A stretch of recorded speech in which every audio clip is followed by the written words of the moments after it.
بہرحال اب میں مستقبل کی طرف آتا ہوں. اس کو میں دو حصوں میں تقسیم کروں گا، ایک مستقبل بعید، ایک مستقبل قریب. مستقبل بعید جو زیادہ بعید نہیں ہے میرے نزدیک، وہ بہت زیادہ دور نہیں ہے. وہ کیا ہے؟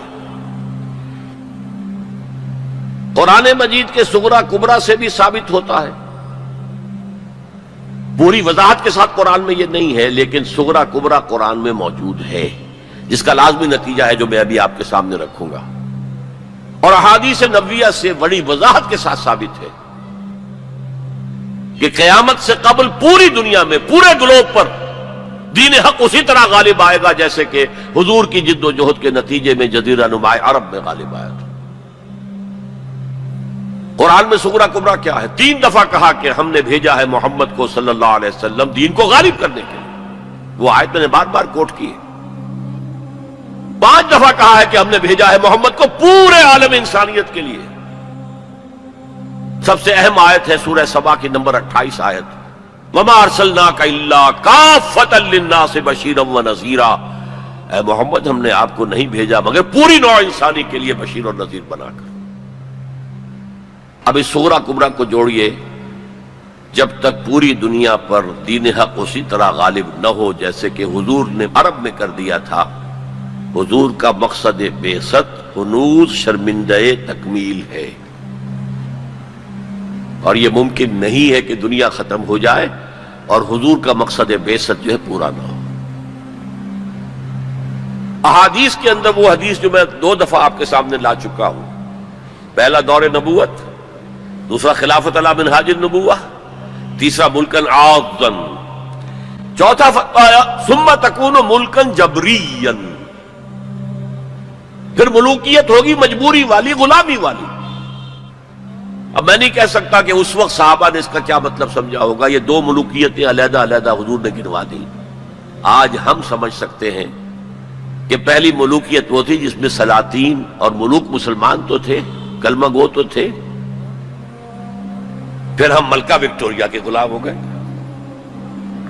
یہ ملکن جبریت، یہ پورے عالم اسلام کو جو رونق ڈالا تھا کولونیل پاورز آف یورپ نے، یہ اس کی طرف اشارہ ہے. یہ فرمایا یہ دور بھی رہے گا جب تک اللہ چاہے گا، پھر اللہ اسے بھی اٹھا لے گا. And the good news is ثم تکون خلافت علی منہاج النبوہ، پھر دوبارہ دنیا میں خلافت علی منہاج النبوہ کا نظام قائم ہوگا.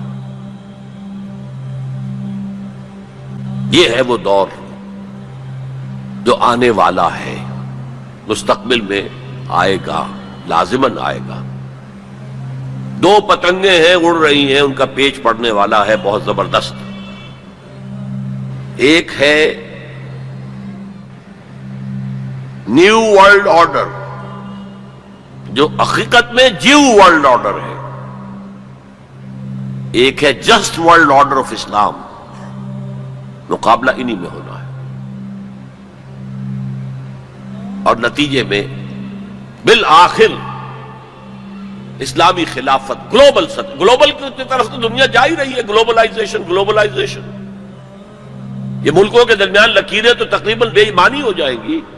ملٹی نیشنلز کی حکومت ہوگی اصل میں. تو باقی حکومتیں جو ہے تو انتظامی قسم کے وہ ایک ریجنز ہوں گے. جیسے کہ پہلی جنگ عظیم سے پہلے پوری امت مسلمہ ایک وحدت تھی. ہاں حکومت یہاں مغلوں کی ہے، وہاں صفویوں کی ہے، لیکن کہیں کسی پاسپورٹ کی ضرورت نہیں، کہیں کسی ویزا کی ضرورت نہیں.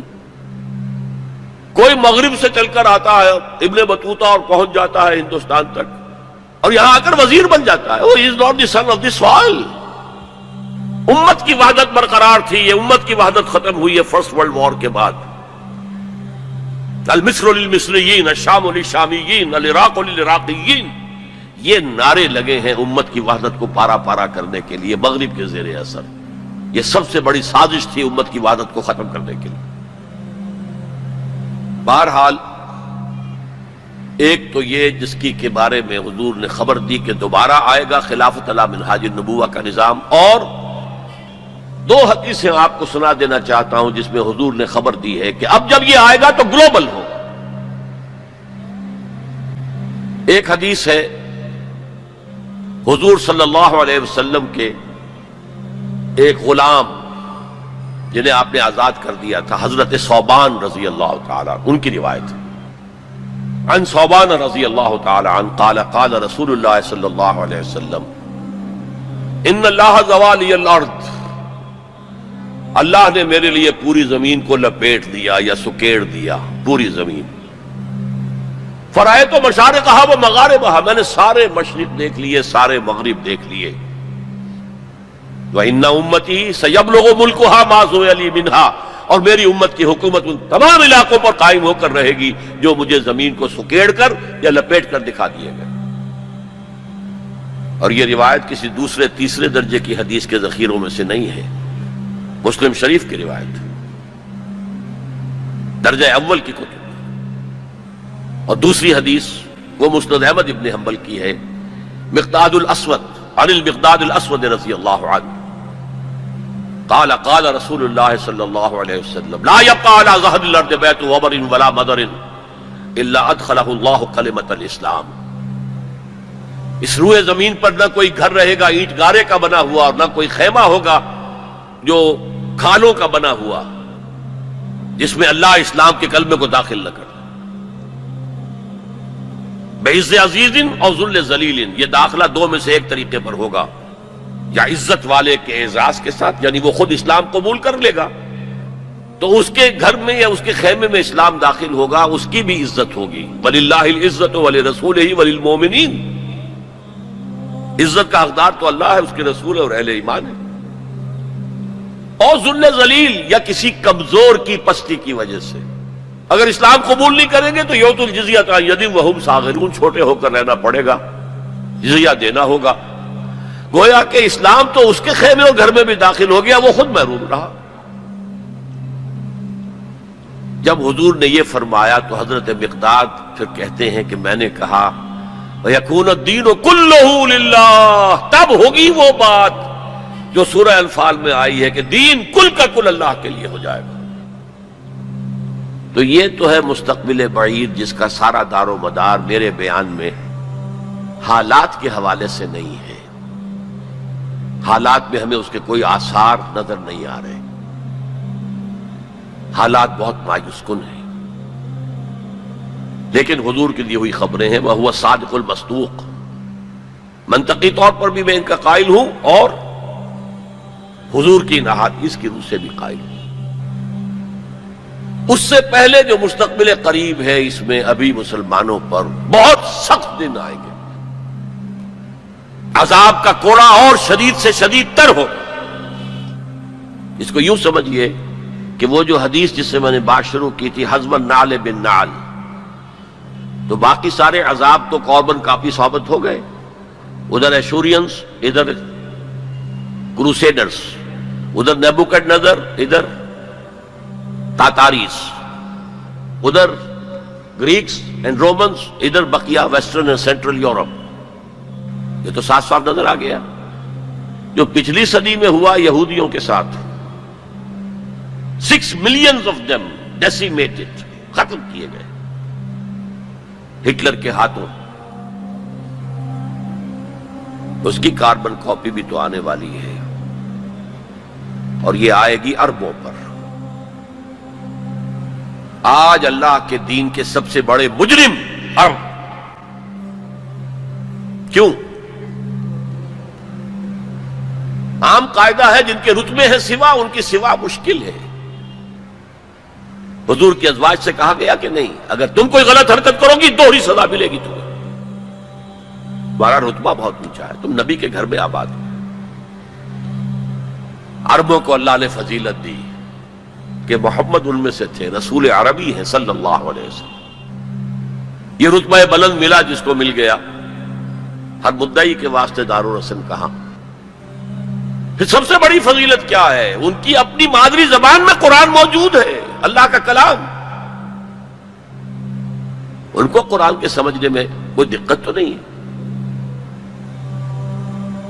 یہاں میں تو آپ سے کہتا رہا ہوں عربی سیکھیں، عربی سیکھیں، عربی سیکھیں، تاکہ قرآن کو اس کی اپنی اصل زبان میں اپنی آنکھوں سے پڑھ سکیں۔ وہاں تو ان کو تو ضرورت نہیں۔ پھر بھی ان کا اگر یہ حال رہا کہ جو ملک بھی کولونیل رول سے آزاد ہوا اس نے یا تو اپنا قبلہ کر لیا ماسکو کی طرف اور یا واشنگٹن کی طرف، تو ان سے بڑا مجرم اور کوئی نہیں۔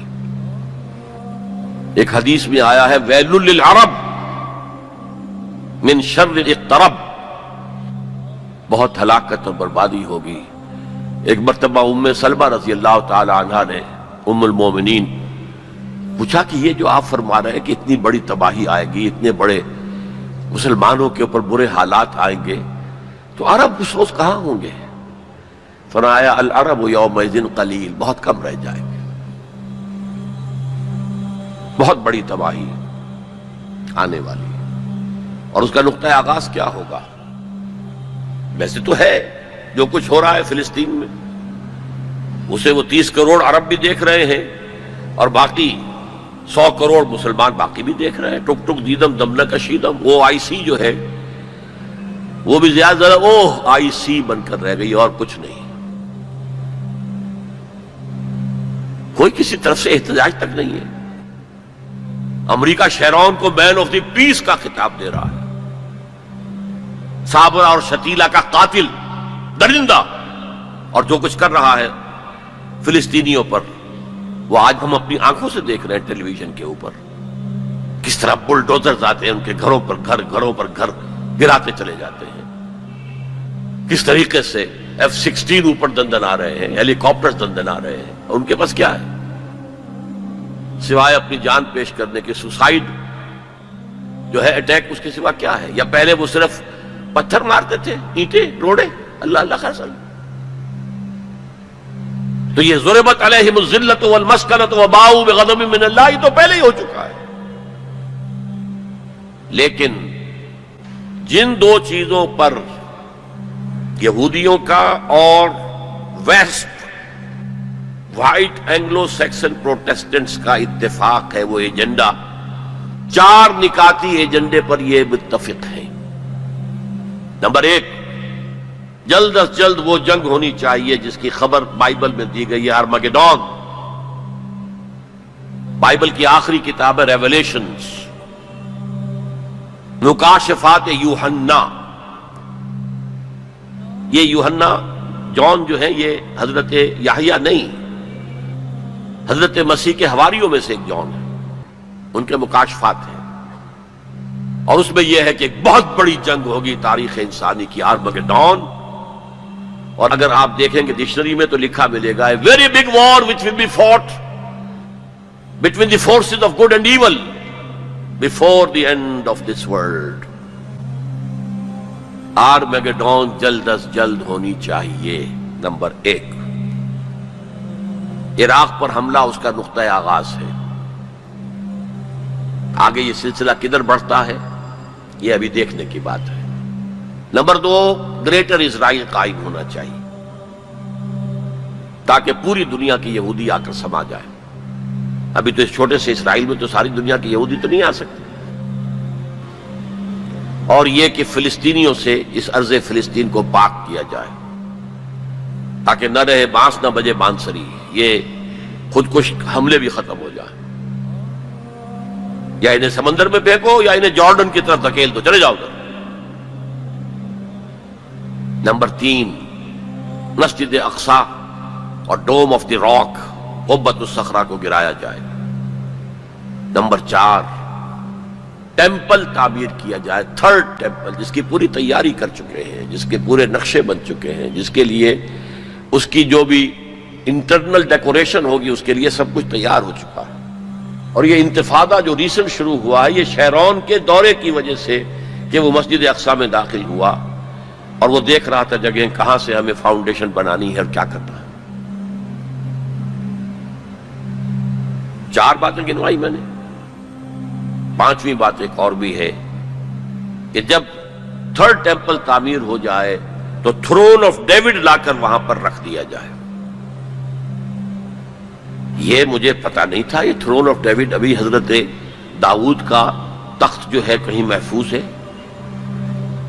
یہ پروٹیسٹنٹس کا ایک رسالہ نکلتا ہے دی ٹرمپٹ، فلاڈلفیا سے، امریکہ کے شہر فلاڈلفیا سے، دی فلاڈلفیا ٹرمپٹ۔ اس میں پتا چلا کہ یہ ایک پتھر تھا جس پر بٹھا کر حضرت داؤد کی تاج پوشی کی گئی تھی، اسی پر حضرت سلیمان کی تاجپوشی ہوئی، اسی پر بعد میں ان کے اور جو بھی تھے حکمران ان کی تاجپوشی ہوتی رہی۔ وہ پتھر ٹائٹس نے جب گرایا ہے یروشلم کے اس سیکنڈ ٹیمپل کو تو وہ اپنے ساتھ لے گیا، وہ روم پہنچ گیا، روم سے آئرلینڈ پہنچ گیا، کیتھولک ملک ہے بہت بڑا، وہاں سے اسکاٹ لینڈ آیا، وہاں سے انگلینڈ میں آ گیا اور اسے رکھ دیا گیا جو ان کی پارلیمنٹ کے ساتھ جو گرجا ہے۔ اور 14ویں صدی عیسوی میں اس کو ایک کرسی میں بلڈ کر دیا گیا سیٹ کی حیثیت سے، اب وہ تھرون ہے، اسی کرسی پر بٹھا کر انگریز جو بھی بادشاہ ہوئے اور جو ملکائیں ہوئی ان کی کورونیشن ہوئی ہے، وہ وہاں سے لا کر اب یہاں رکھا جائے گا۔ البتہ اس کے بعد ان کے ایجنڈے مختلف ہو جاتے ہیں۔ یہودی سمجھتے ہیں ہمارا مسیح آئے گا، وہ اس تخت پر بیٹھ کر دنیا پر حکومت کرے گا۔ اس کے لیے بھی سمجھ لیجئے ان کے مسیحا سے مراد کیا ہے۔ ان کے ہاں چلی آ رہی تھی پیشین گوئیاں کہ ایک مسیحا آئے گا جو تمہارے دلدر دور کرے گا، تمہیں عظمت تک پہنچائے گا۔ وہ حضرت مسیح آ گئے، انہوں نے مانا ہی نہیں، تو وہ پیشین گوئی جو ہے ابھی موجود ہے۔ دی پوزیشن از ویکنٹ، ابھی تک وہ مسیحا نہیں آیا، they are waiting for their مسیحا، اس لیے کہ مسیح کو تو مانا نہیں۔ اور عیسائیوں کا خیال ہے حضرت مسیح کا جو سیکنڈ نزول ہوگا، سیکنڈ کمنگ، تو وہ اس تخت پر بیٹھ کر حکومت کریں گے پوری دنیا پر۔ یہ ایجنڈا ہے۔ کوئی سبب معلوم ہو سکا ہے آج تک کہ عراق پر کیوں حملہ کیا گیا؟ اور کمال ہے کہ اس قوم نے پھر اسی شخص کو منتخب کر لیا۔ 9/11 کس نے کیا اس کی کوئی کبھی تحقیق ہوئی ہی نہیں، روک دیا گیا۔ جب شروع میں تحقیق شروع ہوئی تھی تو پہلے تو بیان آیا تھا بش کا کہ یہ لیک کیوں ہو رہی ہیں چیزیں اس سے، اور پھر سسٹم روک دیا گیا۔ یہ سارا جو معاملہ ہے، history is going towards that direction. لیکن بہرحال اس میں جو مسجد اقصی کی شہادت کے بعد اور قبۃ الصخرہ کے گرانے کے بعد جو خون کھولے گا عرب نوجوانوں کا، اس کا آپ اندازہ نہیں کر سکتے۔ عرب کے اندر جوش تو اب بھی ہے، نوجوانوں میں بہت ہے۔ وہ ایک ایسی بات ہوگی کہ جس پر خون جوش کھائے گا، اور اس سے پہلے تو یہ حکمران کہ جو ویسٹ کے گماشتے ہیں یہ انہیں قتل کریں گے، بھونیں گے، اور پھر یہ کہ کرسچنز اور جیوز، اور انہیں جیوز میں سے اینٹی کرائسٹ بھی کھڑا ہو جائے گا، دجال۔ یہ مقابلے ہونے ہیں، لیکن میں اب تفصیل میں نہیں جانا چاہتا۔ لیکن ان کے ذریعے سے عالم عرب پر تو بہت بڑا، بہت سخت عذاب آئے گا۔ باقی عالم اسلام دوسرے درجے میں ہے، مجرم۔ ہم سمجھتے ہیں کہ نمبر 2 پر ہم مسلمانان پاکستان ہیں، جنہوں نے اس ہندوستان کی تقسیم اسلام کے نام پر کروائی، اور 57 برس گزر گئے ہیں کہ اس اسلام کا کوئی نام و نشان وہاں نہیں ہے۔ وہی اسلام ہے جو ہر جگہ ہے، یہاں بھی ہے، مسجدوں میں آپ بھی جا رہے ہیں، ہم بھی جا رہے ہیں۔ لیکن وہ اسلامی نظام جو کہا گیا تھا کہ اسلام کے اصول حریت و اخوت و مساوات کا ایک نمونہ دنیا کو دکھانا چاہتے ہیں، وہ کہاں ہے؟ لیکن یہ کہ جہاں تک عرب پر اس عذاب خداوندی کا تعلق ہے، اس کا تو مجھے یقین ہے ہوگا، اور ہولوکاسٹ سے کم 10 گنا ہوگا، خاکم بدہن۔ جیسے نیبوکڈنیزر کے ہاتھوں جتنے مرے تھے، اس سے 100 گنا جو ہے وہ تاتاریوں کے ہاتھوں مرے۔ لیکن یہ کہ باقی امت جو ہے، شاید اللہ تعالی ہمیں ہدایت دے دے، شاید اللہ تعالی قوم یونس کی طرح ہمیں توبہ، اجتماعی توبہ کی توفیق دے دے۔ اللہ کی رحمت سے ہم اس اعتبار سے مایوس نہیں ہیں، اپنی جو بھی ہماری بساط ہے کوشش کر رہے ہیں کہ وہاں پر اسلامی نظام آ سکے جس کے لیے وہ ملک بنایا گیا تھا۔ بہرحال یہ ہے میرا تجزیہ مستقبل کے بارے میں۔ دین کی بات پھیلانا صدقہ جاریہ ہے، ثواب کی نیت سے ویڈیو کو شیئر ضرور کیجیے۔ جزاک اللہ۔